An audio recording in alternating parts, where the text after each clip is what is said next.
So last week we began a new series titled The Catalogue of Grace. If you missed it, I'm going to try something new this morning. We're going to call this the sermon series in a sentence. Maybe I can reduce the entire thing into sentences if we, get lucky. So here's the sermon series. This is the grand idea of what these sermons are communicating. That God progressively deepens our intimacy. Do you not have that, Brianne?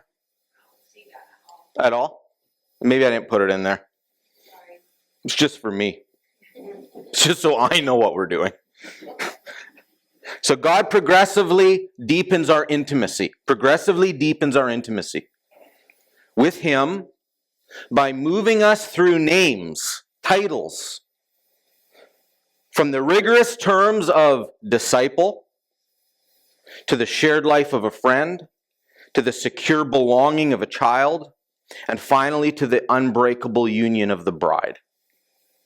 So in week 1, we considered the radical call to discipleship, which is a radical call. It's forsake all, deny yourself, bear the cross, or it will not be possible for you to be my disciple. And the demands are serious. And they ultimately, in that seriousness, reveal, though, a tremendous love of God in the rigorous demands. And so what we're going to do now today is move to this next title in the Catalogue of Grace, a title that motivates us in that high cost of discipleship. And that title is Friend.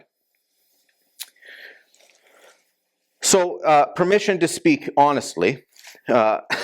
As I've gotten older, I've become increasingly uncomfortable with how quickly we call other people friends. Maybe you relate to this, maybe you don't. You see, to me, we've blurred categories that used to mean something unique. There used to be friend and colleague and acquaintance and family, and now we have flattened them all into one pancake term we just call, friend. It's my buddy. Today, if you know someone's coffee order, then you're friends. That's all it takes. And I'm going to be honest, I don't like that. I mean, hey, I like it if you know my coffee order. I don't like Starbucks. I don't like the shallowness of that. So I went looking for better language. I went looking for better wisdom on what friendship really is. So here are 3 definitions that I especially liked. From the creator of the Wolverine. Len Wein said, a true friend is someone who is there for you when he'd rather be anywhere else.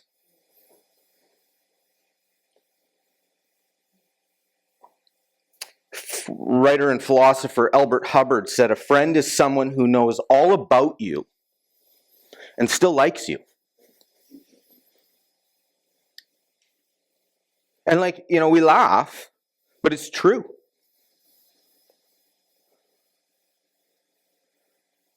And finally, Methodist pastor and then writer, a guy named Frank Crane said, a friend is someone with whom you dare to be yourself. And if you really think about it, there are not very many people in the world that you will be completely yourself with. And so friendship then, because of these types of definitions, well, that's not something I'm going to offer quickly. For one, because it's not possible to do those things with very many people. And it's not something that I'm going to casually accept because it's probably not true. We're not going to be those things, are we? Friendship is far more than a title. It is something far deeper. It's shared life. It's earned trust. It's mutual knowing. And it's even sacrifice. Even Jesus didn't call everyone he met friend. We can imagine Jesus prior to becoming the traveling rabbi and obviously revelation of God, he was a tradesman, Some people say carpenter. Others think maybe he worked more with stone.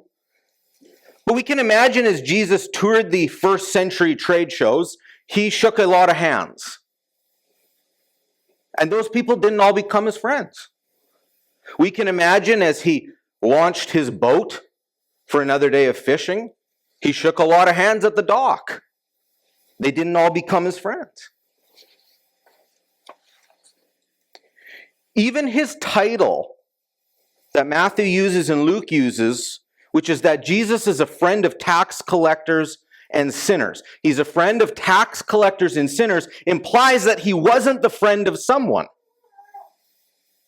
In this case, the self-righteous. But to those Jesus did call friend, and there were people he called friend, he wasn't saying, hey, our kids play on the same team, we're friends. He wasn't saying, hey, we're connected online, we're friends. He wasn't saying we've done business together twice, we're friends. He was saying something of old when Jesus said this. He was saying something of God when Jesus said this. It's something the late Frederick Buechner poetically articulates, and if you know Buechner's writing at all, it's very, very down to earth. And the deep theology is sort of masqueraded by this common language. But look at what he's getting at here. He says, the Lord used to speak to Moses face to face as a man speaks to a friend, the book of Exodus says. And in the book of Isaiah, it is God himself who says the same thing of Abraham. Abraham, my friend, he calls him. It is a staggering thought. The love of God, the mercy of God, the judgment of God. You take the shoes off your feet and you stand as you would before a mountain or at the edge of the sea. But the friendship of God, it is not something God does. It is something Abraham and God or Moses and God do together. Not even God can be a friend all by himself, apparently. You see Abraham, say, not standing at all, but sitting down, loosening his prayer shawl, trimming the end of his cigar. He's not being creature for the moment. And God is not being creator. There is no agenda.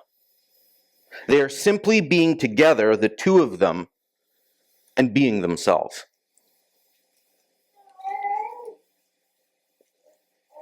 God had a notably unique relationship with Abraham and Moses. He called them friends. And a millennia or two later, in an upper room in Jerusalem with the smells of the Passover feast still lingering thick in the air, Jesus says the same thing of his apostles that God the Father had said of Abraham and Moses so many generations before. The Jesus who said discipleship required everything is the same God who offers those willing to count the cost the right to simply now be in his presence. At rest, as friends. The way that God did with Abraham and Moses. John describes this scene in chapter 15 of his gospel. I'm going to just pull a very small piece of it, verses 13 to 16. Picking up in the middle of the conversation, Jesus says to these unqualified men in so many ways, he says, greater love has no one than this, than to lay down one's life for one's friends. You are my friends if you do what I command. I no longer call you servants, because a servant does not know his master's business. Instead, what a great replacement. I've called you friends. For everything that I learned from my Father, I've made known to you. What? You did not choose me, but I chose you and appointed you so that you might go and bear fruit, fruit that will last, and so that whatever you ask in my name, the Father will give you. Jesus says, I no longer call you servants, I have called you friends. This is a shift in relational proximity. A servant works for someone. A friend shares life with someone. Friends relax together. Friends laugh, confess. They remember, they cry over the same things. Friends can sit in silence without proving anything. Friends, and this is maybe the best definition of friendship for me, they're at rest in one another's presence. The call to discipleship is demanding. We talked about that last week. But today we behold from a different angle the heart behind those demands. The God who requires everything is the God who gives himself to his friends without reserve. You see, Jesus doesn't want followers just trailing behind him. He wants friends who walk with him. And so if he calls us friends and he sees us as friends and he wants to do life with us as friends, we have to ask, what kind of friendship are we talking about here? Because we're not always very good at understanding what this friendship thing even is. Jesus is not, of course, talking about casual connections or ambiguous friendship that we are mostly familiar with. He's talking about something far richer. Our sermon in a sentence is this: the title, Friend, is a gift of trusted intimacy granted by Jesus that transforms our costly discipleship from a burden of duty into a partnership of delight.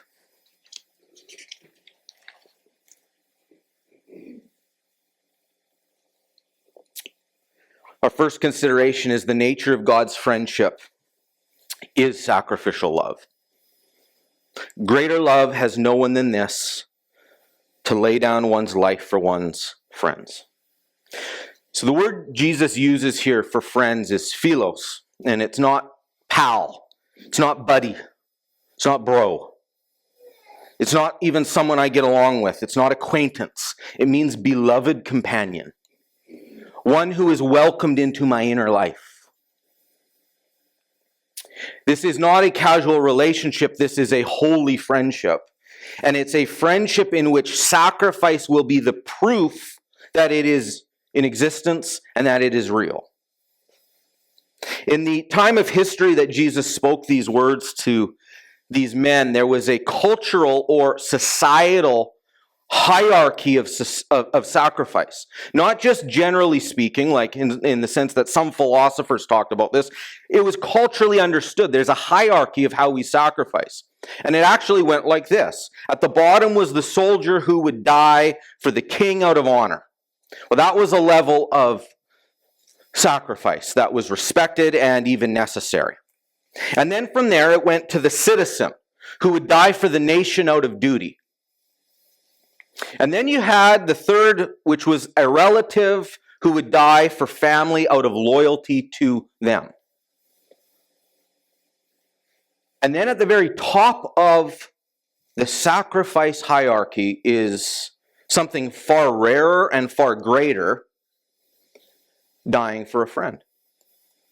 The Greek philosopher who lives before Jesus saw the act of dying for a friend as the ultimate virtue in a person's life.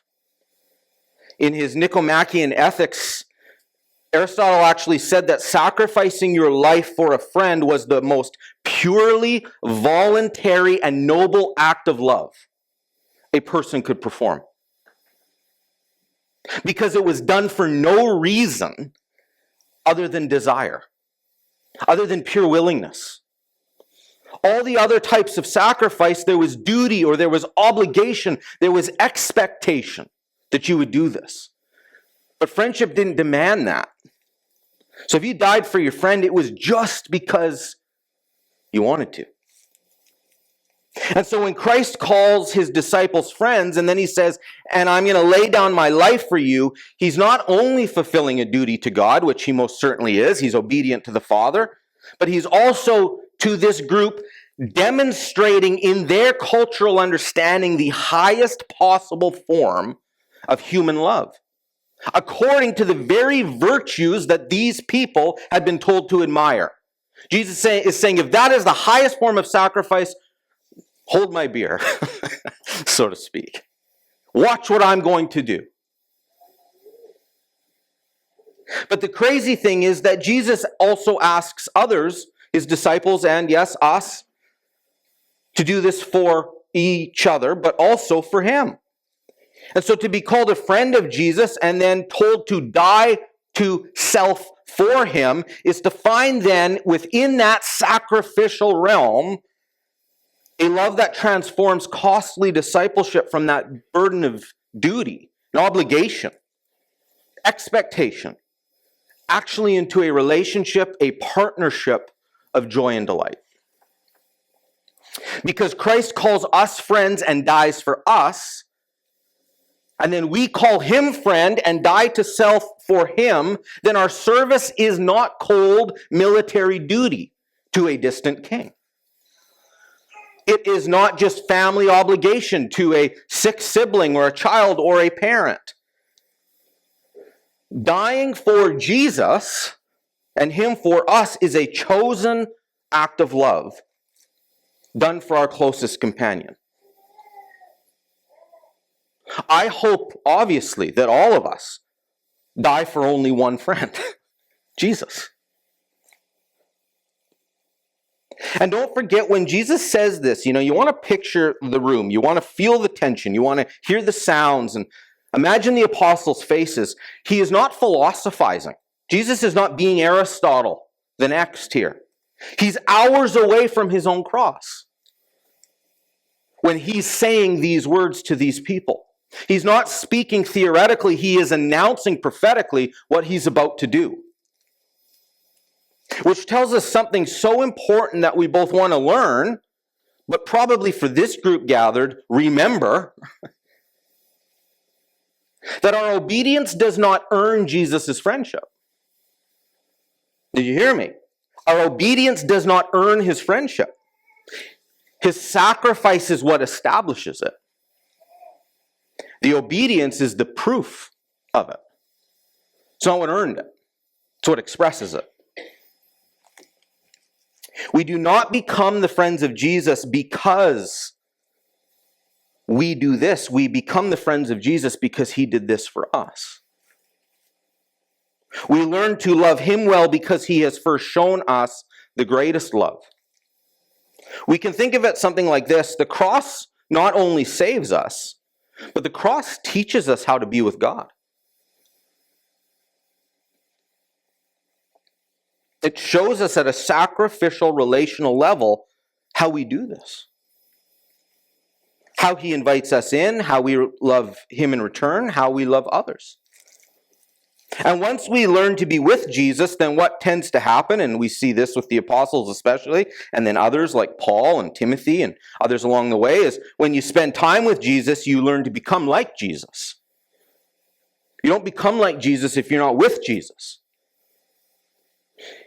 And the friendship Jesus offers then is not like those shallow definitions of friendship. This is not sentimental. This is not convenient.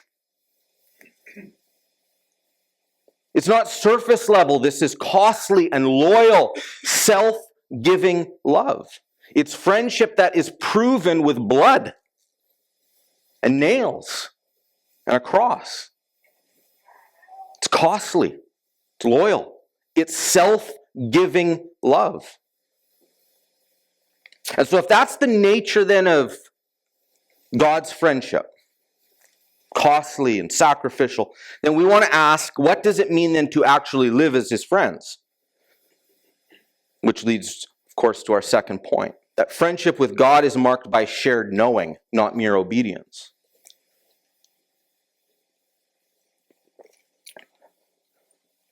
You are my friends if you do what I command. I no longer call you servants, because a servant does not know his master's business.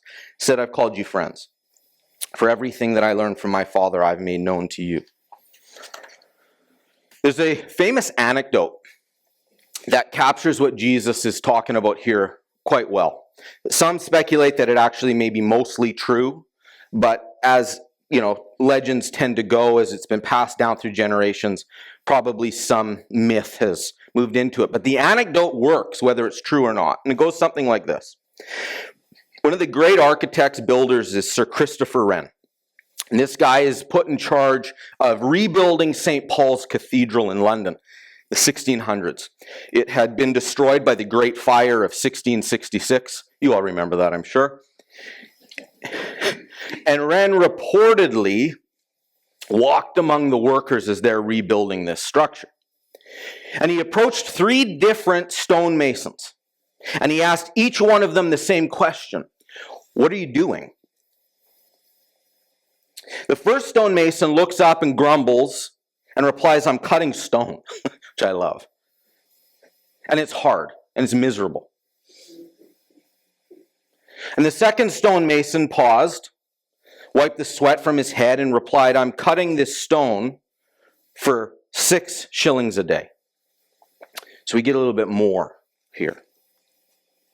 And the third stonemason looks up at him. His eyes are full of purpose. He stands tall and he replies, I am building a magnificent cathedral to the glory of God. 3 men were performing the exact same act of obedience, cutting stone. The first was the servant, focused only on the difficult task. The second is the hired hand, focused on the reward. But the third had been brought into the master's business. He knew the purpose and he knew the meaning of the work. His cutting of stone was transformed from miserable labor into a delightful act of participation in a glorious work. And that's the difference Jesus makes when he calls us friends. He brings us into the point. He brings us into the grand design. God, you see, is not content with cold compliance. And we shouldn't be either. What a miserable way to do this. He does not simply want rule followers. I've said it so many times. The right thing done for the wrong reason makes it not a right thing anymore. You want integrity in the right things. If Jesus only wanted rule followers, he would call us servants. But he doesn't. Instead, he says, I have called you friends. And he calls us friends specifically because he says to us, I've revealed everything that I have learned from God to you.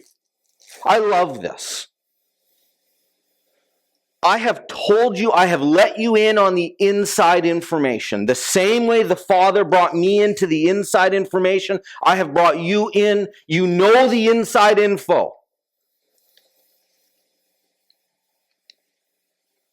A servant has no idea what the master what the master wants ultimately. Only what the master says. The motives, the intentions, the purposes, they're hidden. And so it's just the work. There's distance, there's mystery, there's ambiguity, there's speculation, there's assumption in that relationship. But a friend is brought into the master's thinking. Jesus has every right. This is an amazing thing to think about, church. He has every right to demand obedience without any explanation from us. He's God. He could do that. But he chooses instead to say, I want you to know what I know. I want you to see what I see. I want you to understand my Father's heart like I do. And that cannot help then but change obedience from forced to willing, from anxious to joyful, and from duty to delight.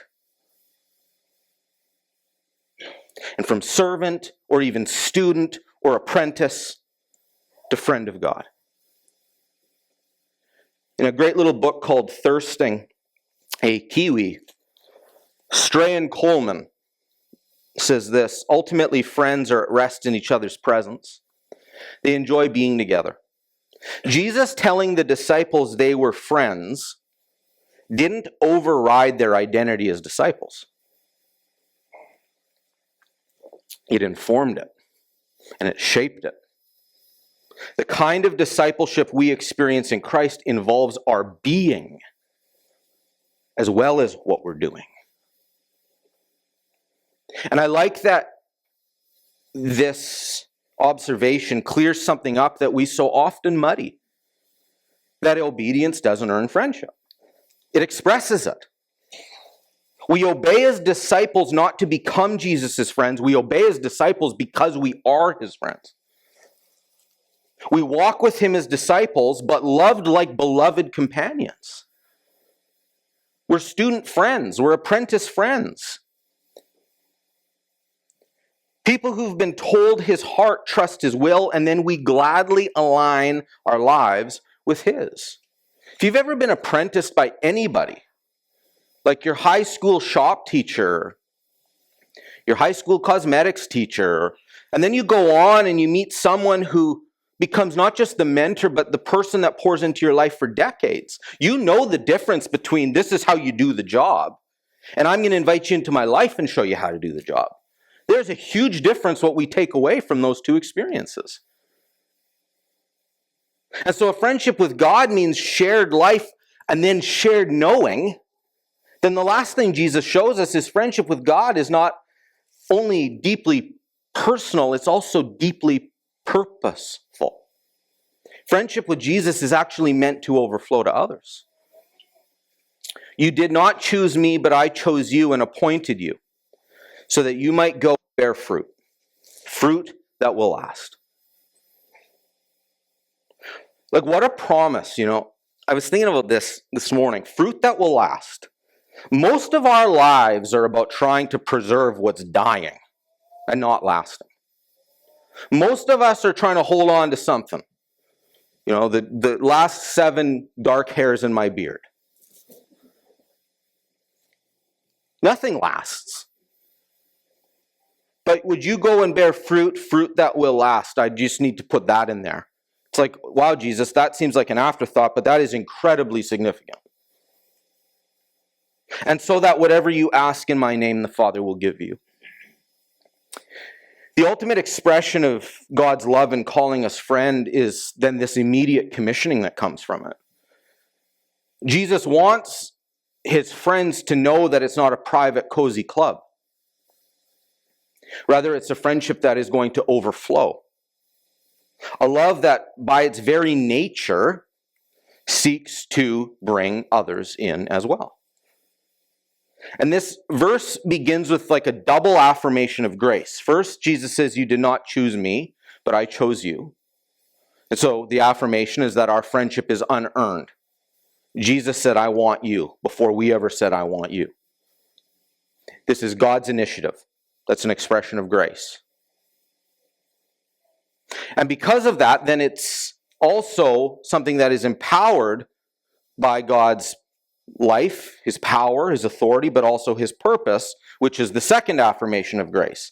And I have appointed you to go and bear fruit. So I chose you and I appointed you. 2 expressions of his grace. Chosen as friends, appointed as fruit bearers. Now, I suspect you know this, but in the Bible, words matter a lot. Often our English language does a pretty terrible job of translating the depth of the words behind, the truth behind these English words. And the word appointed is one of these instances. And so this is a Greek word, tidemi, T-I-D-A-Y-M-E-E, if you were to spell it phonetically. And it's a word that means to place or to set or to deposit. You could use it in the sense of like, I deposited my check.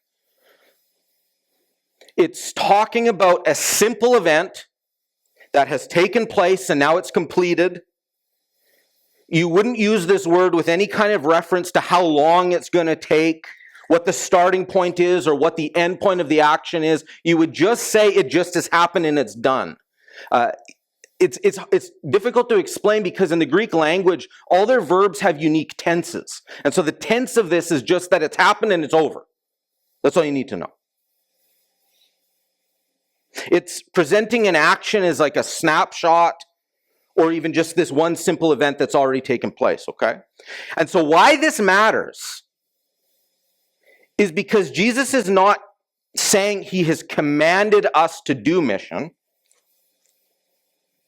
He's saying, I have deposited mission into you.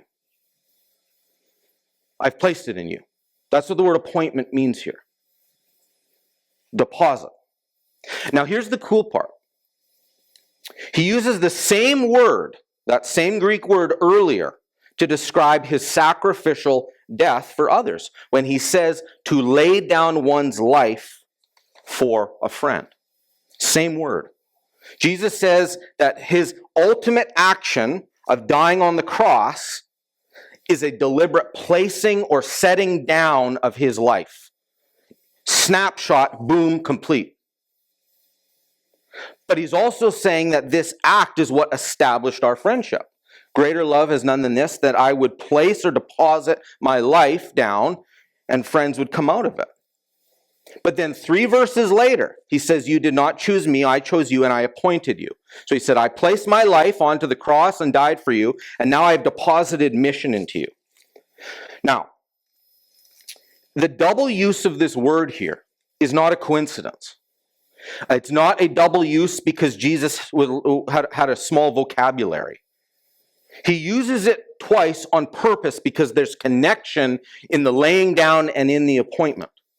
And so the connection is this, that Jesus placing his life down on the cross is what places your ministry into you. If Jesus does not die on the cross, we don't have a ministry. Jesus is telling his disciples that these two events, the cross and our mission as his friends, are inseparable. You don't get one without the other. The authority and power for your life's mission to go bring in more friends of God doesn't come from your talent and it doesn't come from your effort. Thank God. It comes directly from what happened on the cross. The very act of laying down his life in verse 13 is the foundation that lays the responsibility and the empowerment for our mission in verse 16. The sacrificial power of Christ's finished work for his friends is literally transferred into our lives for the purpose of bearing fruit that will last. And that's how come it lasts. It's like, well, how do we make it last, Lord? Because of that. That's the only way this lasts. I can't make this last in my own strength. Even Billy Graham, God bless him, with all of his investment into the kingdom and with all the honor and with all the legacy he's left behind, one day you'll have to go deep into the history books to find out about this guy. What lasts?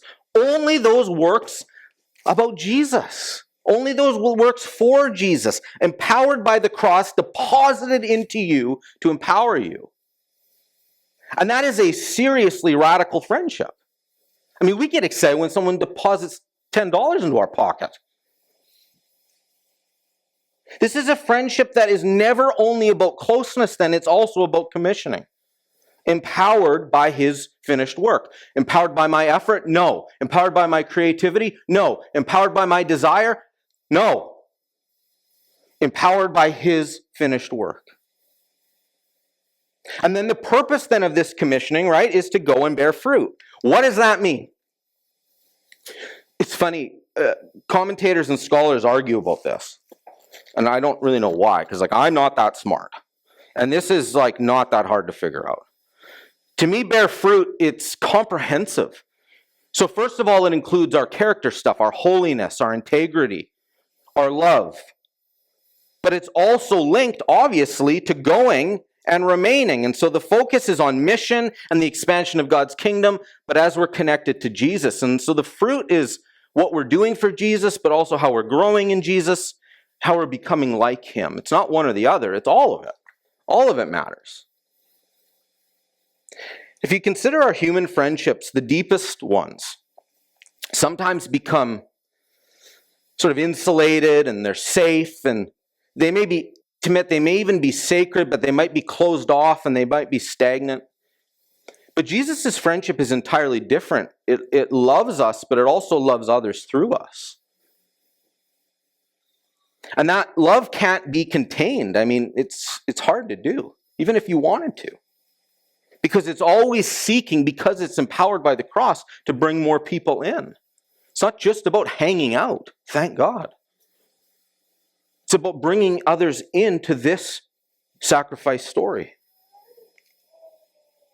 True friendship with Christ is absolutely intended to overflow.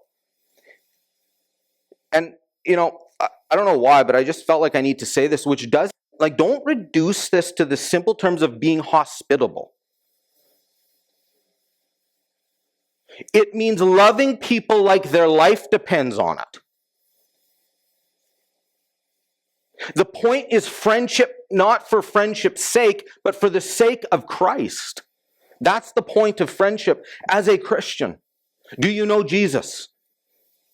I mean, I like you, I care about you, I'm glad we're having this time together, but ultimately, how's your soul? Great gentleman of the faith. Some of you knew him. Richard File. Passed away, I want to say 7-8 years ago now. And I was thinking about him yesterday. I was flipping through some pictures and I came across his funeral bulletin. And I was thinking about him and just this gentle, quiet, but forceful impact he had on so many young men in particular. Me being one of them, others, Brad certainly being one of them. And I think about the way he had friends. And then the nature of what those friendships became. And on his funeral brochure, right at the front, it had this nice picture of Richard, and then it had this quote under it. It said, "Lord, make my way prosperous. Not that I achieve high station, but that my life be an exhibit to the value of knowing God." That is Christian friendship. Will you know from being with me the value of knowing God? This is what bearing fruit as a friend of Jesus should look like. And because Jesus is so kind, he promises his friends that he gives us the practical means to accomplish this mission. How do I make it known that it is worth knowing God? Well, only by the filling of the Holy Spirit, the power of Jesus, the work of the cross, the thing that has saved me. And then he gives us some specifics. He says, also, because whatever you ask of the Father in my name, he may give it to you. A verse that's so often taken out of context and that we can just name it and claim it. I mean, this has to do with the fruit that Jesus desires, not the fruit we all want. But this friend title and based on this, asking the Father tells us two things: that we have confidence in prayer to be this type of friend. So first of all, are we even praying about it? But then secondly, do we have confidence that we can make a difference like that we can point people to the value of knowing God? But Jesus says yes because we know the Father's heart. So I'm not going to start praying about stuff that doesn't matter to God's heart. I'm just not. I know what he wants. I know what he loves. I know what he's like. And so I'm going to pray along those lines. But then secondly, he says there's authority in those prayers because we are commissioned agents of his mission. Jesus cares about this more than I do. So if I'm praying about it, well, I'm asking God to do something in me that Jesus has asked me to do. This actually isn't a whole lot of self-interest. This is interest in the Son of God. It's his interest. And the mission to bear fruit then is just the necessary overflow of the friendship that has been placed on me by the work of Jesus on the cross. It's not an end in itself then, this relationship. I am a friend of God, yes, but with purpose. The friendship of God is actually this source of authority and source of purpose and reason for prayer for the mission of overflowing his love into this world. So to put all that back together, we come back then to our sermon in a sentence. If you've been asleep or bored, here's your opportunity to see what you missed. The title, Friend, is a gift of trusted intimacy granted by Jesus that transforms our costly discipleship. From from a burden of duty into a partnership of delight. So this morning we've considered these words of Jesus to understand the incredible gift of this title, friend. In the ancient world, through wisdom like Aristotle and others who came after him, recognized that to die for a friend was the highest, most purely voluntary act of love. And Jesus then chose to make that ultimate human virtue the standard by which he loved you and me. He did not call you friend or me friend because we earned it. He called us friend because he sacrificed for it, because he died for it. And this friendship we receive, what I love about it is it's not new. It's a generational invitation. The same profound, twofold relationship that defined the heroes of our faith. Abraham was God's friend. Moses was one who talked to God face to face as one would talk to a friend. And now through the cross, that exceptional relationship has become the new standard for every single one of us as well. And that truth should bring both profound challenge and profound comfort. The challenge is the calling. He calls us friends so that we would bear fruit. It's not a suggestion. It's not a negotiable requirement. For some friends of Jesus, it is a call for all of us. And like Abraham and Moses and the 12 apostles, this type of friendship still requires risk, trust, sacrifice. It still does. But it also comes with comfort. And the comfort is that our relationship precedes the requirements. You do not have to serve to become Jesus' friend. You serve because you are his friend. You serve as an expression of your friendship. You place in his heart your life, your name, your face, your place is secure. It is settled by his sacrifice. Because he's called you friend, then your service is not cold duty. It's invitation. You are invited to know more deeply the richness of the cross of Jesus every day of your life, because he wants to make known to you all that the Father has made known to him. Wow.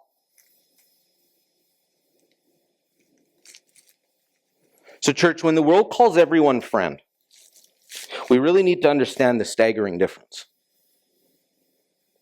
Because our friendship with Jesus should not be approached according to the definitions of friendship that we throw around so loosely. That is shallow, surface level, casual friendship, convenient, when we're in the neighborhood, when we're available, when we don't have anything else going on. It should be treated as Jesus described it. Jesus calls us friend, and he has eliminated the vague, overused title and replaced it with the ultimate reality of what that is.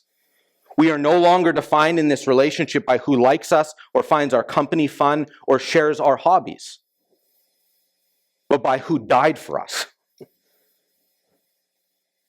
And so don't dilute the reality by confusing the God of the universe with a mere pal who thinks and acts exactly like you do.